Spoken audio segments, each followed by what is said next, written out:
Hi, it's me, Amber. Welcome to chapter 3, part 1 of chapter 3, if this one gets long. Today, we're going to talk about kind of, when did I know? And did I know when I was a child? What were the first signs? I get a lot of questions like that, and even I myself, think about that now in retrospect and try and think how many obvious signs were there that I was actually transgender. And I'm going to start with the youngest memory I can think of, where I found myself in a position to question as to whether or not my gender decided what made me happy. And that was around the time when we started playing with toys. And I guess it was dolls. It was Barbies specifically. I was fascinated with Barbies.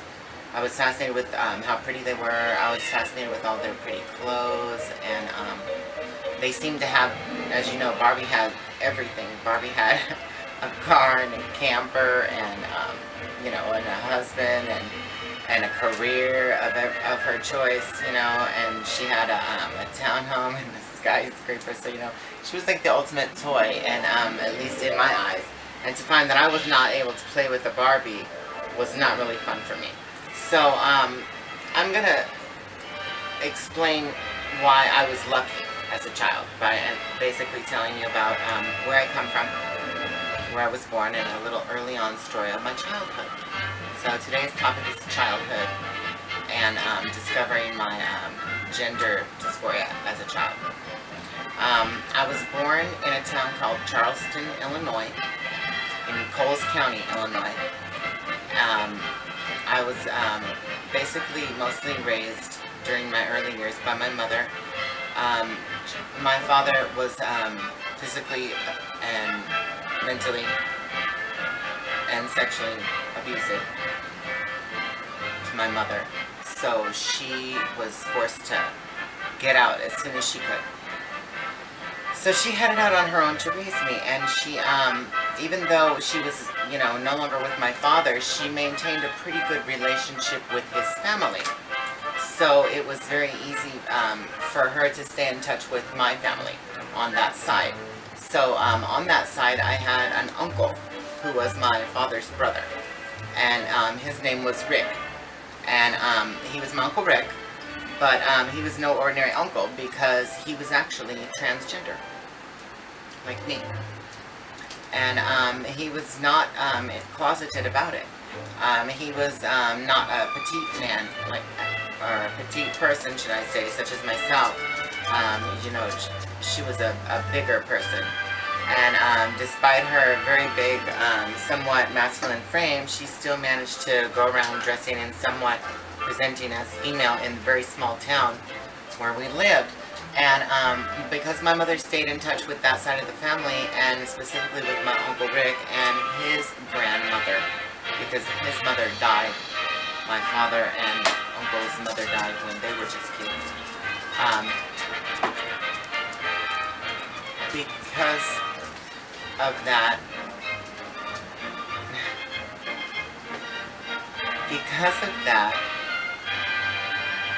it was very easy for my mom to fall into a alternative lifestyle. She was scared of men, because what happened with my father, and my uncle, being transgender, had a large collection of gay friends, female friends specifically. And my mom was introduced to some of his female friends, and the next thing you know, she found it much easier to find love and intimacy with another female. Strangely, most of the females that I remember her partnering with as a child were females who were almost perfectly presenting male. One might even think that they were transgender. This is back then.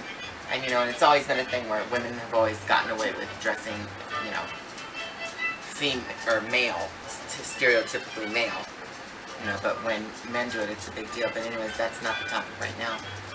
So anyways, because I was raised in this very sort of open-minded childhood situation. You know, my mom had a handful of semi-long-term partners. So, you know, it's nice. She was, you know, bouncing around, but she did have a couple, you know, long-term relationships with different women. And one of them was named Amy. And I remember her as a child being the one that my mother was most attached to, and she would have been the one that provided us with the most somewhat normal childhood. We were not rich. We always struggled for money when I was a kid. I started elementary school early on. By about the 3rd grade. School was so unbearable for me because of my non-conforming to typical male stereotypes in my play and my choice of, you know, toys and friends. And, you know, I only wanted to play with other little girls. I was still more concerned with playing with girls' toys. Because I was so small in stature and because I didn't necessarily have a male role model, I don't think that had everything to do with it. I think a lot of it had to do with the fact that I was born different. You know, I wasn't just a regular little boy. I had boy's genitalia, but I definitely didn't have a boy's brain. And on the outside, my body hadn't really turned into a typically male body either for a kid my age. I was always smaller, more feminine, a late bloomer, with my voice and everything. So I was often misgendered even as a child by teachers and other students. They'd say, you know, hey, you little girl in the back. Oh, I'm not a girl, you know. And when I would say that, it would cause such a ruckus. And I always wondered, you know, and I always kind of looked to see if this ever happened to any other kids, you know, besides just me. Because I thought it was just me, you know. I was like the only weirdo in the world who kept getting mistaken for the opposite sex. And strangely enough, even though it kind of made me feel good in a way that they saw me as a girl, because that's really what I wanted people to see me as, I knew that it wasn't okay, and definitely the little kids around me, my peers, you know, they let me know as well. So I was constantly bullied and harassed so badly that I couldn't even, by the 3rd grade, I couldn't even concentrate on my schoolwork at all. I started to withdraw. My mom, you know, we didn't have a lot of money, and like I said, she wasn't always stable. So we kind of hopped around a lot. And that meant starting new schools almost all the time. I almost got like good at being a professional new student at new schools. And every single time I would go to a new school, I would decide that this time it wasn't going to happen. This time other kids were going to like me. And I was going to be just like the other boys. So when no one was around, you know, I would practice trying to change the way that I talk and the way that I walk. And I would spend time in the mirror trying to concentrate on, you know, moving, you know, just overall in a more typically male way. I would pay more attention in PE class. And for like at least the first, you know, couple times, I would try to do better. But it seemed that it usually only took about a week before everyone started to see through it. And I started to get bullied again. The name calling. Faggot, girl, sissy.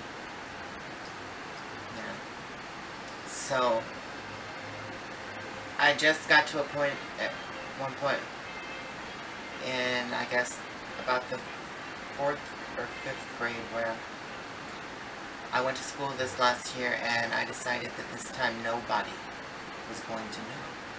And I said, well, how are you going to manage that, you know? I thought to myself, how am I going to manage that? Because one of the main giveaways was always my voice. So I decided I wouldn't speak.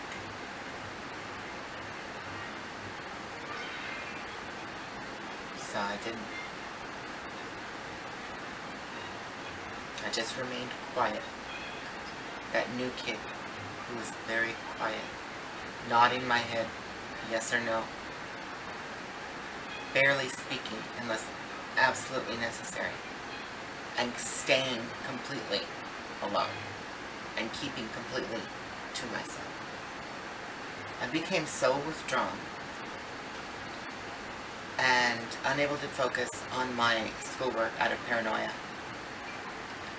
as to being discovered at any moment, as that weird kid again, that I got pulled aside by the teacher and the psychologist. And I guess I should back up a little, because the way that I got pulled aside was, when you're a kid and it's time to go to the restroom, they take you in groups, after recess. Okay, get in line to use the restroom, everybody. Even if you don't have to go, you're going to use it, because of course they don't want you to go later, So they divide you into groups by your sex, your gender.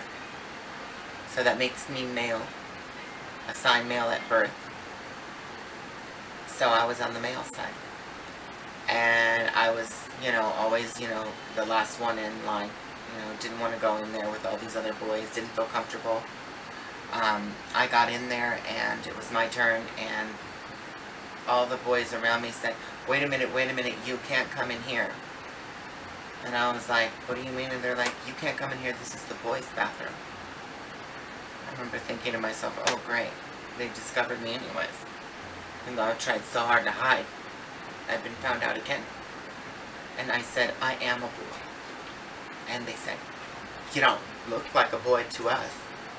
Another one said, you don't sound like a boy to us. And the others said, get out, get out. And I had to use the restroom. So I decided to be strong and head for the urinal and go ahead and use it. And as I proceeded to do so, they directed their streams towards me on purpose and basically pissed all over me in the restroom in the 4th grade. Well, I was mortified. Not to mention, the teacher found out, so everybody else knew what happened. And I was a crying mess. And I could not understand why this was happening to me. So I dismissed it later on in life as just being normal for most gay people. But it turns out that a lot of the gay people that I know never had any experiences like that, and were not misgendered as children. But I was. So I was pulled aside and evaluated by a school psychologist with another kid in the class who happened to be a little girl who insisted on playing with trucks and toys. Needless to say, we were both diagnosed with something at that time. And when my mother was told about it, she opted not to look into it any deeper than what the teacher said, and it was basically because she was probably afraid. And having known Uncle Rick, and even though he was a sweet, loving man, one of the most loving people I ever knew in my life, he was, not so good. Well, I'm going to get into the second half of this in part 2 of chapter 3, childhood. So, hang in there. Be sure and watch chapter 2 or none of this will make sense.